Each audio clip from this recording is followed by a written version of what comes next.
YoCo is short for York Central Co-owned, and what we're trying to do is take another look at how we can develop a brownfield site on the edge of York called York Central, which is partly residential, partly old industrial and partly nothing at all really. It's a huge area, and there is a master plan for developing the area, and we've looked at it and thought, well, it's exactly as a master plan would be in the late 20th, early 21st century. And we as a community have come together and thought we can do better than this. So what we're looking at is how we can co-design a neighbourhood that's going to answer the questions of growing inequality, climate change, and poor design and fragmented communities.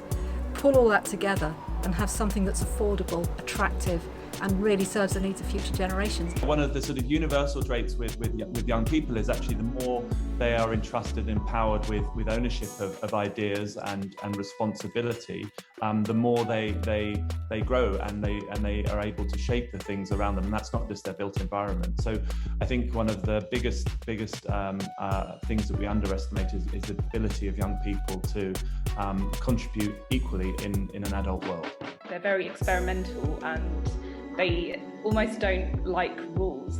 So I think that's something that always comes across in a lot of Matt and Fiona projects, but also just in general working with children, that they love to break rules really.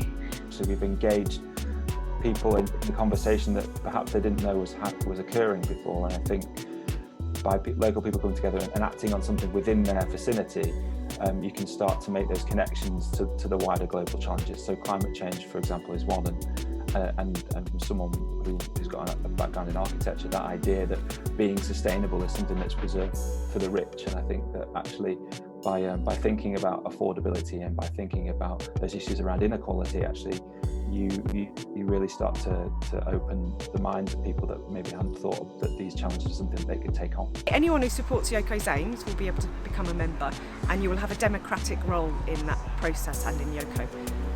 YoCo really is it's all about local neighbourhoods.